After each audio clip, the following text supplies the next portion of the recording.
అనగనగా అది సిరిపురం అనే గ్రామం. ఆ గ్రామంలో చలమయ్య అనే ఒక పెద్ద రైతు ఉండేవాడు.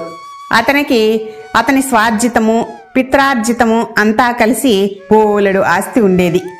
కానీ అతను పరమ పిసినారి. అయితే ఈ సంగతి ఊళ్ళో వాళ్ళకి తెలియదు. అతను చాలా గొప్పవాడని, తన పక్కన ఎవరన్నా లేనిదే భోజనం కూడా చేయడని అంతా చెప్పుకునేవారు. ఎందుచేతనంటే ప్రతిరోజు మధ్యాహ్నం వేళ తాను భోజనం చేయబోయే ముందు చలమయ్య వీధి వాకిట నిలబడి నలుగురు వినేలాగా, నా వెంట భోజనం చేయడానికి అతిథి అభ్యాగతులు ఎవరూ లేరే అనేవాడు. కానీ వీధి వెంట ఎవరైనా సాధువు లాంటి వారు కనపడితే చలమయ్య చటుక్కున లోపలికెళ్ళి తలుపు బిగించుకునేవాడు. ఒకనాడు రాముడనే పేదవాడు తన భార్యతో సహా బ్రతుకుదెరువు కోసం ఆ గ్రామం వచ్చాడు. ఊళ్ళో విచారిస్తే చలమయ్య గొప్ప ఉదారుడని, సంపన్నుడని, అతని వద్ద పని దొరకవచ్చునని రాముడికి తెలిసింది. వెంటనే రాముడు చలమయ్య ఇంటికి వెళ్ళి చలమయ్యకు నమస్కరించి తనకు తన భార్యకు పని చూపిస్తే మీరు ఇచ్చే జీతంతో పొట్ట పోసుకుంటూ బతికి ఉన్నంత కాలము చాకిరీ చేసి పెడతాము అన్నారు. ఆ సమయంలో చలమయ్య చుట్టూ నలుగురు పెద్ద మనుషులు కూర్చొని ఉన్నారు. వారి ముందు తన పరువు పోతుందని చలమయ్య రాముడి భార్యని పనిలో ఉంచుకోవడానికి ఒప్పుకున్నాడు. కానీ జీతం ఇంత ఇస్తానని మాత్రం అనలేదు. చలమయ్య ఇంటి వెనుక ఒక పూరిపాక ఉన్నది. అందులోనే రాముడు అతని భార్య ఉంటూ వచ్చారు. రాముడు ఇంటి పని పై పని చేసేవాడు. రాముడి భార్య పాచి పని అంతా చేసేది. ఇద్దరి చేత వెట్టి చాకిరి చేయించుకుంటూ చలమయ్య వాళ్లకు చాలా తక్కువ జీతం ఇచ్చేవాడు. ఆ జీతం రాముడికి అతని భార్యకి తిండి తినడానికి కూడా చాలేది కాదు. అందుచేత వాళ్ళు రోజు నూకల గంజి వండుకుని అందులో ఇంత ఉప్పు వేసుకుని అందులో 2 పచ్చిమిరపకాయలు నంజుకుని కడుపు నింపుకునేవారు. చలమయ్య గారి ఇంట ఏనాడు వంటకాలు మిగిలేవి కావు. చలమయ్య భార్య ఒక్క నలుసు కూడా మిగలకుండా ఉండేది. ఈ వెట్టి చాకిరి ఇంకెక్కడ చేసినా కడుపుకు ఇంత తిండైనా దొరుకుతుంది, ఇక్కడి నుంచి వెళ్ళిపోదాం అనేది రాముడి భార్య. రాముడికి కూడా చలమయ్య ఇల్లు విడిచిపెట్టాలనే ఉన్నది. కానీ ఏదో విధంగా చలమయ్యకు తగిన విధంగా బుద్ధి చెప్పి మరీ ఇక్కడి నుంచి వెళ్ళిపోవాలని రాముడి ఉద్దేశం.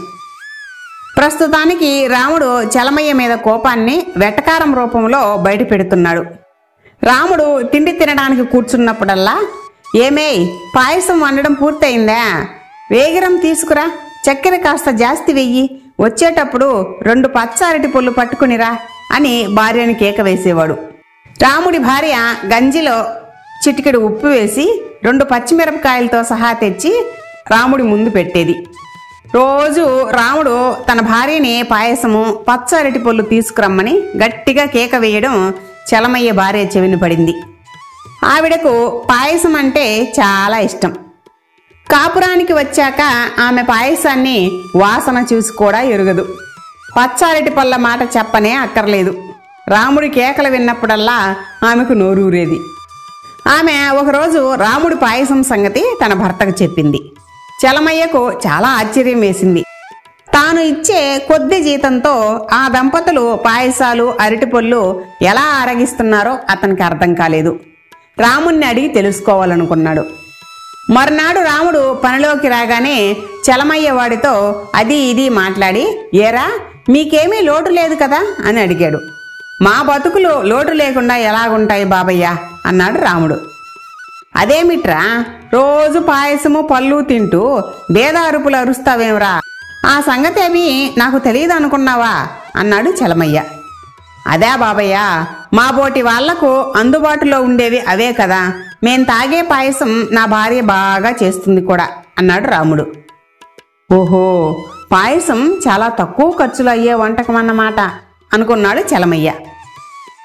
ఆ తర్వాత కొద్ది రోజులకు చలమయ్య కుమార్తె పెళ్లి చూపులకు పొరుగురు నుంచి బసవయ్య, అతని కొడుకు, ముఖ్యమైన బంధుమిత్రులు అందరూ కలిసి ఓ 10 మంది దాకా వచ్చారు.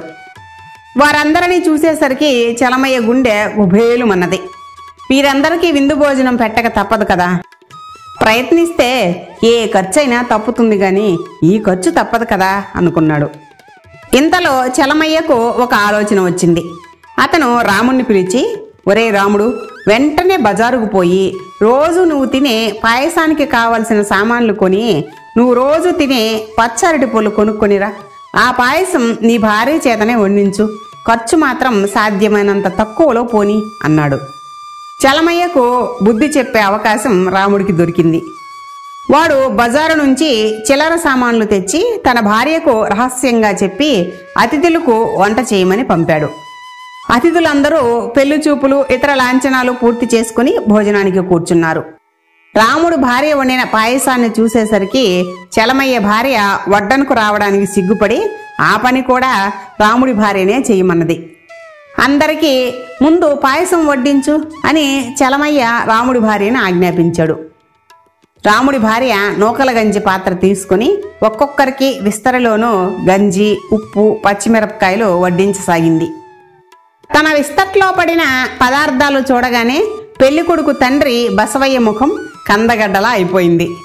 వడ్డని ఇంకా తనదాకా రాకమునిపే అతిథుల వాలకంలో మార్పు గమనించిన చలమయ్య, ఏమిటి బావగారు ఆలోచిస్తున్నారు? అది పాయసంలేండి, మీకోసం ఇవాళ ప్రత్యేకంగా చేయించాను. చల్లారకు ముందే భోంచేయండి, చల్లారితే బాగుండదు అన్నాడు. బసవయ్య ఆగ్రహంతో విస్తర ముందు నుంచి లేచి, భలే వాడివేనయ్యా, మమ్మల్ని ఇంతగా అవమానిస్తావా? నీతో సంబంధం చేసుకుంటే మా పరువు గంగపాలే. నూకల గంజి పోసి పాయసం అంటావా? మాకు పాయసం ముఖమే తెలియదా ఏంటి అంటూ తన వారినందరినీ అక్కడి నుంచి లేవగొట్టి వేగంగా వెంట తీసుకుని పోయినాడు. ఈ సంగతి క్షణాల మీద ఊరంతా తెలిసిపోయింది. చలమయ్యకు రాముడి మీద అతని భార్య మీద భరించరాని ఆగ్రహం వచ్చింది. చలమయ్య రాముడి మీద విరుచుకుపడి, త్రాష్టుడా, నీ భార్య చేత పాయసం చేయిస్తానని చెప్పి నూకల గంజి పోయించి నలుగురిలోనూ నా పరువు తీసావు గదరా అంటూ అరవసాగాడు. చలమయ్య అరుపులు విని చలమయ్య వాకిట పోగైన నలుగురు జరిగిన సంగతంతా వివరంగా గ్రహించారు. రాముడు మాత్రం తాపీగా, గతిలేని వాడికి గంజే పాయసమని మీకు తెలియదా? మీరిచ్చే జీతం డబ్బులతో మాకు నూకల గంజికి మించిన పాయసం ఎలా వస్తుంది? మేం రోజూ తాగే పాయసమే కదా మీరు చెయ్యమన్నది, మధ్య మా తప్పే ఉన్నది అన్నాడు. చలమయ్యకు తల తీసేసినట్టయింది. మరేమీ మాట్లాడలేకపోయాడు. అతనికి తగిన శాస్తి చేసినందుకు రాముణ్ణి ఊళ్ళో వాళ్ళందరూ మెచ్చుకున్నారు. ఆ తర్వాత రాముడు చలమయ్య దగ్గర పని మానేసి అక్కడి నుంచి వెళ్ళిపోయాడు. ఈ కథ మీకు నచ్చినట్లయితే లైక్ చేయండి, షేర్ చేయండి. మీ అభిప్రాయాన్ని కామెంట్ రూపంలో తెలియజేయండి. ఇలాంటి మరిన్ని కథల కోసం మా నవనిధి స్టోరీస్ ఛానల్ని సబ్స్క్రైబ్ చేసుకోండి. మరొక మంచి కథతో మళ్ళీ కలుద్దాం. అంతవరకు సెలవు. నమస్తే.